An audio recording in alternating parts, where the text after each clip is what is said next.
Gente, chegamos então ao último dia da série Ligado ou Desligado. Uhul! Chegamos ao último dia e logo mais a gente vai começar a nova série. Antes de começar, eu só queria pedir pra você, vai significar muito pra gente, se você pegar esse link e mandar para as pessoas do seu life, as pessoas do seu ministério, seja de louvor, seja o ministério Amor em Ação, seja lá qual for o seu ministério, manda esse link, porque o nosso propósito aqui é trazer luz. E aí essa série de ligado e desligado, não esqueça, nós estamos no Spotify também e no YouTube, tá bom? Então você pode mandar qualquer um dos links aí, pede pro seu pastor, pede pro seu líder de live, nós vamos compartilhar esse link, não porque nós não queremos aí, não estamos atrás de curtidas, mas nós estamos atrás da conscientização do corpo de Cristo a respeito do liga e desliga, que nada mais é, só relembrando aqui, quando nós ligamos esse botão, nós estamos dizendo a Deus, conte comigo, estamos dizendo aos líderes, às pessoas, aos familiares,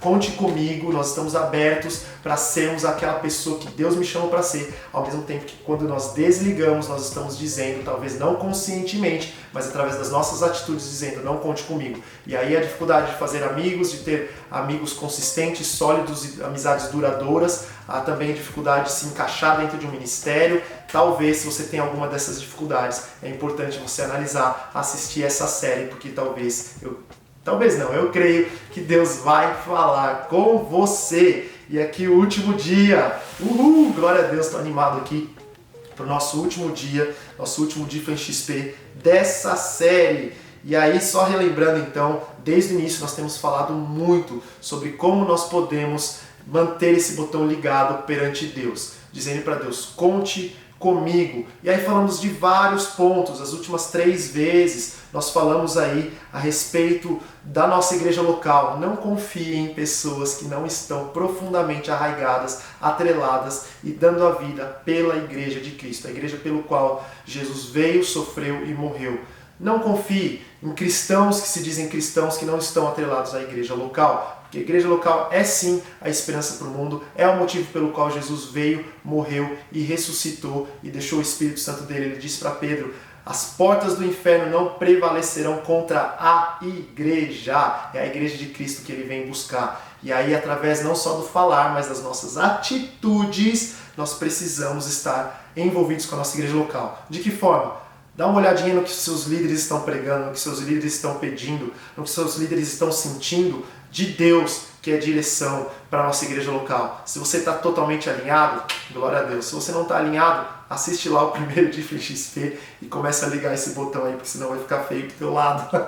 Tô brincando, não vai ficar feio pro lado de ninguém aqui. Em nome de Jesus, todos nós aqui vamos buscar esse discernimento e essa sensibilidade, que é o ponto 2 que nós falamos aqui. Sensibilidade e discernimento. Pessoas com insensibilidade ou insensíveis, às vezes desligam o botão sem perceber. O filho lá vem da mãe trabalhar, ralar, lavar louça e não vai ajudar a lavar louça, não vai ajudar a tirar o lixo para fora. O que o filho está dizendo? É sua obrigação, mãe. Talvez não está dizendo com as palavras, mas está dizendo com a atitude. É sua obrigação de cozinhar, mãe. É sua obrigação. Ou o marido, né? É sua obrigação de fazer essa tarefa. É a obrigação da mulher, sendo que nós sabemos que a Bíblia fala lá em 1 Pedro 3, Efésios 5, que nós devemos amar as nossas esposas como Cristo amou a igreja. Jesus simplesmente morreu pela sua igreja, ele sofreu e morreu, quanto mais nós, pelas nossas esposas, pela nossa mãe. A palavra também fala, honra teu pai e tua mãe, é isso que a Bíblia fala, para te prolongar seus dias na terra. Então é importante nós termos essa sensibilidade de não sermos conhecidos por aquilo que nós criticamos, mas por aquilo que nós amamos. Amamos quem? Jesus, acima de todas as coisas. Isso, por consequência, faz com que nós amemos pessoas e tenhamos essa sensibilidade. Homem solteiro, preste atenção. Não deixe as moças carregarem as malas. Não deixe as moças carregarem as coisas pesadas. A não ser que ela chegue, não quero, não tem jeito e tal. Mas sejam sábios, sejam sensíveis. Se você não consegue ter essa sensibilidade dentro da tua casa, quanto mais depois que você casar. Mulheres, dá uma olhada pro cara que você está interessado, se o cara realmente é sensível, porque essa insensibilidade causa divórcio. A insensibilidade é egoísmo. Insensibilidade é egoísmo. Ao mesmo tempo que a sensibilidade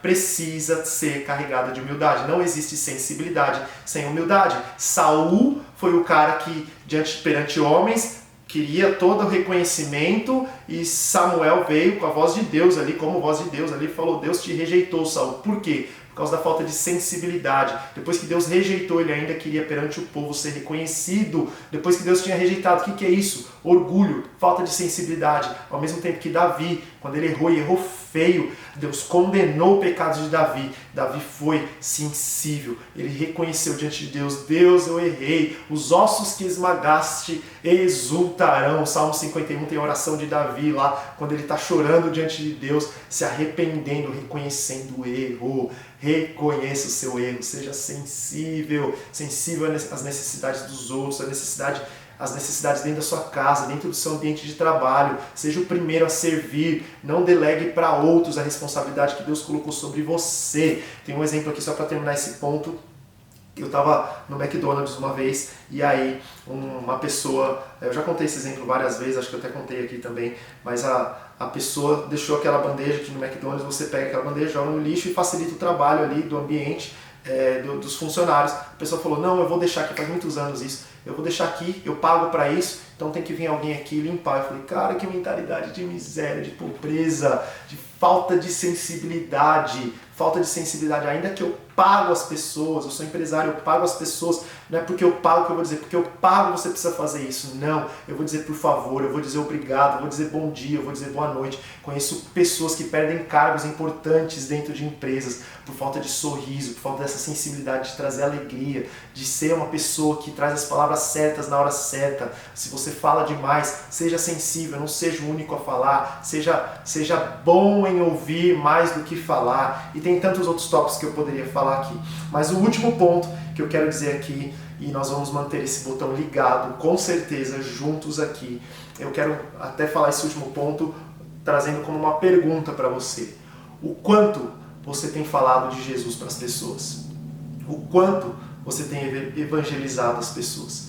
A palavra fala, lá em Mateus 28, eu gosto muito da Nova Versão Internacional, que diz dessa forma, eu quero ler aqui para ler específico dessa forma: portanto, vão e façam discípulos de todas as nações, batizando-os em nome do Pai, do Filho e do Espírito Santo, ensinando-os, não criticando, não batendo, não se revoltando, não irando, nenhum outro verbo está aqui, mas está falando ensinando-os a obedecer a tudo que eu lhes ordenei. E eu estarei sempre com vocês até o fim dos tempos. O quanto desse versículo você tem exercido? Porque, queridos, existe um engano sobre o fazer discípulo, que é aquela pessoa que às vezes vem para a nossa igreja e eu já ouvi pessoas falando isso para mim: eu preciso de um discipulador, ou eu preciso ter discípulo, tem alguém para eu discipular? O discipulado, eu nem gosto desse termo, precisa encaixar no discipulado. Eu não gosto muito desse termo, porque eu creio que o discípulo não é encaixado, o discípulo é feito. A palavra de Deus fala: ide e fazei discípulos. Então o que é fazer discípulos? É você, desde aquele primeiro passo do discipulado, de você falar de Jesus para a pessoa. Por isso que é importante que o líder de life, de todos os ministérios, o líder de life, eu creio que no ministério de louvor também, a nossa música não tem a função só de ser um canto bonito. Os ministérios em geral não têm a função e um propósito em si mesmo. O propósito final sempre é de fazer discípulos. O que a gente fala de invadir as 7 esferas da sociedade, qual que é a motivação? Eu gosto muito do livro de Lauren Cunningham, que fala sobre isso, mas qual que é o propósito sobre isso? É só para a gente ser influente e ter paz sobre o mundo? Não! O motivo principal para que a gente treine os jovens, a gente discipula pessoas, é para formar líderes, discípulos de Jesus, que vão fazer discípulos de Jesus. Esse é o propósito que nós somos igreja, esse é o propósito pelo qual nós pregamos aqui. E aí eu quero voltar à pergunta: quantos discípulos de Jesus você tem feito? Eu creio que essa é uma régua muito boa para nós medirmos a eficácia e a qualidade do nosso cristianismo. Ninguém deve julgar ninguém por isso. Isso aí é entre você, eu e Deus. Mas quando nós saímos na rua, nós temos manifestado o amor de Jesus, nós temos pregado o Evangelho. A palavra fala: como ouvirão se não há quem pregue? Jesus não deu uma sugestão para nós, ele deu uma comissão de irmos e fazermos discípulo. Isso aqui eu queria deixar vocês, eu estou terminando aqui esse Difflin XP, essa série, mas eu queria pedir aqui, eu peço para o meu coração diante de Deus, Deus me dá um coração que queima por almas, queima de paixão por Ti, Pai. Eu peço que nesse momento, sobre cada um que está ouvindo, está assistindo aqui esse Difflin XP, o Senhor queime no nosso coração de paixão por almas. Queridos, porque discipulado não é uma reunião que nós vamos sentar na frente de uma pessoa e ficar apenas discutindo teologia. Discipulado é fazer vida de Cristo junto, é ser cristão juntos, é pregar o Evangelho juntos. O discipulado não é uma reunião, o discipulado é fazer discípulos, discípulos de Cristo que fazem discípulos de Cristo. Esse é o comissionamento de Jesus. E se estava faltando no teu coração essa paixão por almas, se você olha para a sua agenda do último mês, está cheio de envolvido de trabalho, aí num ambiente super legal, está envolvido conquistas, está envolvido a sua empresa, está envolvido aí tempo de qualidade com a sua família, tempo de descanso para você, tudo isso é lícito, é muito importante. Se está envolvido coisas que Deus talvez quer que você faça, mas não está envolvido a pregação do Evangelho, o fazer discípulos, eu peço encarecidamente que você reveja a sua agenda. Deus tem falado muito comigo sobre isso. Queridos, eu quero ainda encorajar aqui, para terminar, para que você use as suas redes sociais para isso. Vamos ganhar almas para Jesus.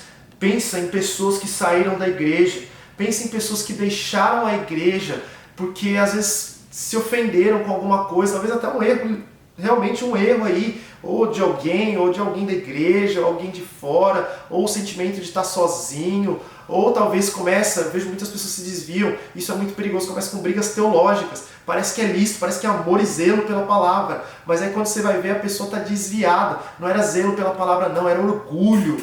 E isso, queridos, mais cedo ou mais tarde essa pessoa que saiu, ela vai querer voltar. E quanto você tem feito por essas pessoas que precisam estar atreladas ao corpo de Cristo, acima de tudo precisam reconhecer Jesus como Senhor e Salvador. Tem pessoas que se desviaram, a estatística no Brasil é muito grande de pessoas que saíram, eu tenho certeza que você conhece alguém. Vamos trazer essas pessoas de volta, vamos amá-las, vamos orar por elas, vamos pedir comunhão com elas. Em tempo de pandemia talvez seja um pouco mais difícil, mas uma mensagem, ou mensagens constantes, consistentes. Tenho ouvido, esses dias eu ouvi de uma pessoa falando, cara, todo mundo que eu conheço desistiu de mim, mas você não desistiu. Eu vi uma história linda, não foi para mim que essa pessoa falou, mas eu fiquei tão impactado com isso. Deus tem me dado sonhos, Deus tem me dado sonhos a respeito disso. Eu tive um sonho nas últimas noites, na verdade 2 sonhos com uma pessoa que se desviou. Deus dando essa compaixão no meu coração pelos perdidos, gente. Eu quero aqui encorajar você a ligar esse botão perante Deus, perante a igreja. Líder de life não é um status, apesar das pessoas, às vezes, pessoas olharem dessa forma, mas não é um status, não é uma posição. Liderar não é uma posição, liderar é servir Jesus. Eu quero encorajar você aqui, use suas redes sociais, coloque mensagem, o Espírito Santo vai te acordar de manhã, vai te dar uma frase, parece que é clichê, parece que é besteira, não, coloca lá, não tem problema, coloca a sua foto, você vai ser criticado e vai mesmo, não tem problema, os cristãos vão ser criticados e perseguidos mesmo. Coloca sua foto e coloca lá, Jesus te ama mais do que tudo, coloca lá um versículo, o Senhor é o meu pastor, e de nada eu terei falta. Deixa Deus te usar, as pessoas vão vir atrás de você, porque você é luz, mas é importante que a gente deixe esse botão ligado perante Deus, durante esse tempo que as pessoas estão tão carentes. Vamos pregar o Evangelho, como ouvirão se não há quem pregue? E o mundo vai reconhecer que nós somos discípulos de Cristo. João fala sobre isso. Quando nós formos e eu creio que o que vai nos unir não é nós ministrarmos a respeito de unidade, nós acharmos estratégias para sermos unânime, mas é nós trabalharmos juntos pelo reino. Isso dá propósito, isso dá unidade. A mão na massa, sem fé, é impossível agradar a Deus. E a palavra também fala que não adianta de nada nós buscarmos aí as coisas com a força do nosso braço, porque a nossa luta não é contra carne nem sangue, mas contra principados e potestades. É por isso que eu estou dando para você aqui uma causa, queridos, uma causa. Ame as pessoas, vá atrás das pessoas, prega o evangelho. Se você não tinha interesse de liderar um life, agora nesse tempo de pandemia, usa a internet para isso. Eu estou vendo líderes se levantar, nossa igreja está crescendo, queridos, mas meu propósito aqui não é só da igreja crescer, não. O propósito é que o mundo saiba que Deus enviou Jesus e todos sejam salvos e nenhum se perca. Por isso eu quero aqui, se eu pudesse implorar aqui para você, e é o que eu estou fazendo aqui, não deixe de pregar o evangelho, ame as pessoas, ame a Deus. À medida que você se envolve com Deus, é impossível você não pregar o evangelho, orar pelos enfermos e ver eles sendo curados. É impossível isso não acontecer. Eu quero terminar aqui orando por você e que você seja incendiado com essa paixão por Jesus. Em nome de Jesus. Pai querido, eu quero pedir aqui que o Senhor derrame sobre nós essa paixão por almas, Pai. A mesma paixão que estava sobre Jesus de dar a vida pelos seus filhinhos, por aqueles que eram seus e por nós que viríamos a ser seus depois, Senhor, daquele tempo que o Senhor morreu e foi crucificado. Eu peço que essa mesma paixão, esse mesmo amor, Senhor, não pela nossa própria vida, mas pelo Senhor, inunde as nossas casas, inunde o nosso lar e nós sejamos um com o Senhor, um com os outros, alinhados nesse mesmo propósito, amando vidas, ganhando almas para Jesus, que nossos life groups sejam inundados e cheios desse poder e que nós possamos conquistar milhares e milhares e milhares de pessoas para o Senhor, em nome de Jesus. Amém. Deus abençoe vocês, eu amo demais vocês, obrigado por fazer parte desse mover, em nome de Jesus. Tchau.